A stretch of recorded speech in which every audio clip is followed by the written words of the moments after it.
औज़ुबिल्लाहिमिनश्शैतानिर्रजीम बिस्मिल्लाहिर्रहमानिर्रहीम। अस्सलाम वालेकुम दोस्तों, वसीम राजपूत लाल एड्स ऑनलाइन में हाजिर खिदमत है। आज का जो टॉपिक है वो है दोस्तों, हिबा को साबित करने के क्या तरीकाकार है। तो किस तरीके से साबित किया जा सकता है हिबा गिफ्ट।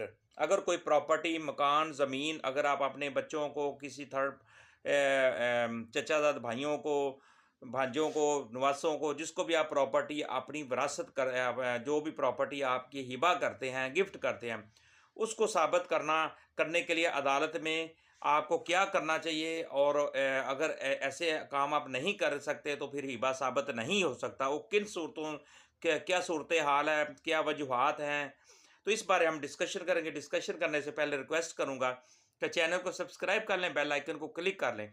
जैसे ही इधर से वीडियो अपलोड हो आप इस कानूनी रहनुमाई से मुस्तफीद हो सकेंगे। अब दोस्तों मेरे भाई, अब हम लेक्चर की तरफ आते हैं। हिबा को साबित करने के लिए हिबा का नंबर एक वक़्त, टाइम, तारीख, जिस तारीख को हिबा लिखा गया, जगह, जिस जगह जहाँ पे ये लिखा गया, और गवाहान, विटनेस के नाम अपने दावा में, जो अदालत में आप केस कर रहे हैं, अपने दावा में लिखना लाजिम है। अगर आप ऐसा नहीं करते तो बसूरत दीगर हिबा साबित नहीं होगा, आप उसमें फेल हो जाएंगे और आपका केस खारिज हो जाएगा। ये सुप्रीम कोर्ट की एक जजमेंट है 2017, SCMR 402 पेज है। अब ऐसी कौन सी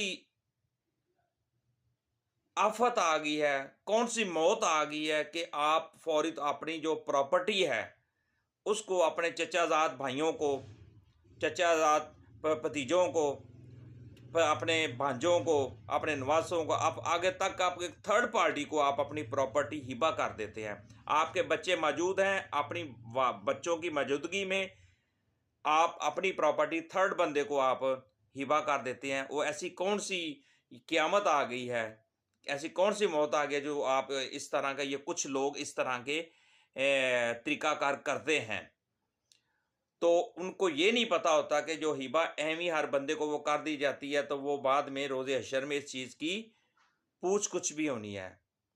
अब इंतकाल हिबा करने वाला जो तहसीलदार है, मुतल्लका पटवारी है और शनाख्त कनिंदा और विटनेस, इनको पेश करना इंतहाई ज़रूरी है अदालत के अंदर।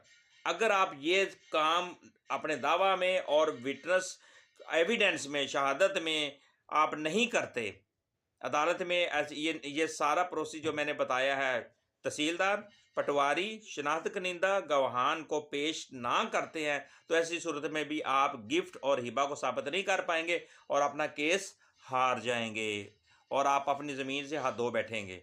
ये 2020 है, SCMR 276 2018 MLD 739। एक तो ये चीज़ दोस्तों। अब दावा जो आप ने अपने वकील साहब के थ्रू अदालत में पेश किया है, जब आप हिबानामा उसको देते हैं वो रजिस्टर्ड भी करवाना ज़रूरी है। दावा में हिबा करने की जगह, वक़्त, तारीख दर्ज अगर नहीं थी, वो आप अगर दर्ज ना की गई हो तो फिर भाइयों के दुराने जीरा आपने एविडेंस अदालत में दे दी। दुराने जीरा जब आप पर दूसरा मुखालफ वकील जीरा करेगा तो उस सूरत में वक़्त और जगह आप नहीं बता सके तो फिर भी हिबा से आपकी छुट्टी होगी। आप वो जो घर, जो ज़मीन जो आपके नाम हिबा हुई है, तो उससे वो आप केस लूज़ कर जाएंगे। 2004 CLC पेज 33। मोस्टली हमारे माशरे के अंदर अफसोस और दुख की बात यह है कि जब बंदा असल प्रॉपर्टी का जो मालिक होता है उसकी डेथ हो जाती है तो फिर ये हिबा नामा, ये गिफ्ट डीड, हिबा का जो स्टाम्प पेपर है, ये अचानक मौर्ज़ वजूद में आ जाते हैं और अदालतों में केस कर दिया जाता है। लो जी, हमारा बाप ये प्रॉपर्टी हमें हिबा कर गया था और ये डॉक्यूमेंट्स है, ये है।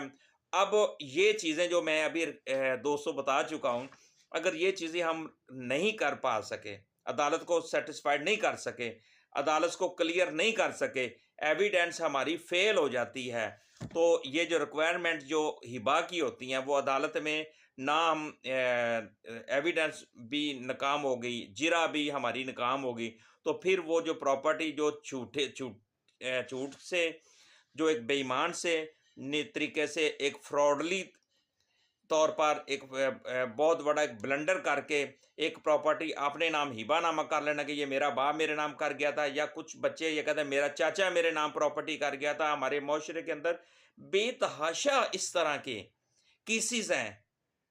तो वो उसके मरने वाले के जो भतीजे हैं वो भी अपने नाम प्रॉपर्टी कर लेते हैं। तो इसलिए ये जो रिक्वायरमेंट है ये इंतहाई ज़रूरी है। अगर ये अदालत में आप सब प्रूफ साबित नहीं कर सकते, प्रूफ नहीं कर सकते, तो आप केस लूज कर जाएंगे। तो कानूनी और जायज़ हिबा की रिक्वायरमेंट, नंबर एक ऑफ़र, कबूलियत और जायदाद का कब्ज़ा हवाले करना, ये तीनों चीज़ें अगर आपके पास हैं तो फिर आप अपने केस में मजबूत हैं और आप हिबा को साबित कर सकते हैं। अदरवाइज़ आप फारग हो जाएंगे। 2019 CLC 859 PLJ 2019 Islamabad high court 22 page है।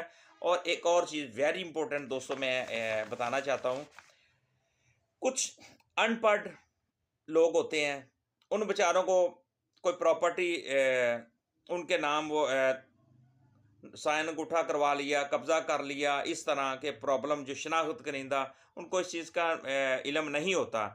इस सूरत में भी वो जो अनपढ़ लोग हैं जो इस 2 नंबर तरीके से अपने नाम प्रॉपर्टी करवा लेते हैं, एक्सपर्ट लोगों के साथ मिलकर एक स्टाम्प तैयार करवा लिया, हिबानामा तैयार करवा लिया, ये हमारे बड़े मरने के बाद हमारा दादाजी फौत हो गया, उन्हें ज़िंदगी में मेरे नाम कर दी, हमारे वालिद साहब फौत हो उन्होंने ज़िंदगी में मेरे नाम कर दी, इस तरह का। लेकिन वो भी उनके लिए भी ये बहुत वेरी इंपॉर्टेंट ये बात है कि वो भी हिबा को साबित करने में नाकाम हो जाएंगे। एक चीज़ मैं बताना चाहता हूँ कि अनपढ़ मदैया एक केस के अंदर मुद्दा ऐसे कोई रिश्तेदारी ना थी, मुदैया एक केस किया, उसने प्लेंटिव जो थी वो अनपढ़ थी, उसका मुद्दा लय जो था उसके साथ उसका तो कोई तलक नहीं। मुद्दा लय ने शनाख्त करिंदा हिबा के गवाहान स्टाम फरोश और वसीका नवीस को बतौर गवाह ना बनाया, हिबा दुरुस्त साबित ना हो सका और वो निकाम होगी, केस उसका खारिज हो गया। ये 2017 की जजमेंट है MLD 1258।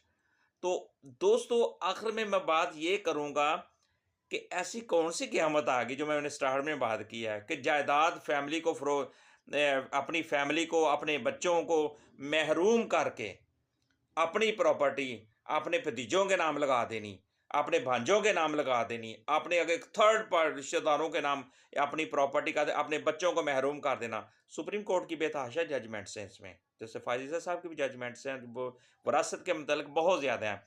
अब इसमें क्लियर बताया गया अगर कोई ऐसा फेल जो शख्स अपने वारसों को प्रॉपर्टी में से महरूम करके अपने किसी थर्ड यानी कि भतीजे हैं, भांजे हैं, उनके नाम प्रॉपर्टी हिबा कर देते हैं, अपने बच्चों को अपनी प्रॉपर्टी से महरूम कर देते हैं, तो ऐसा फेल, ऐसा एग्रीमेंट और ऐसा जो फेल होगा वो गैर कानूनी होगा, गैर शरई होगा और वो ऑनरेबल कोर्ट ने उसको कालदम करार दे दिया।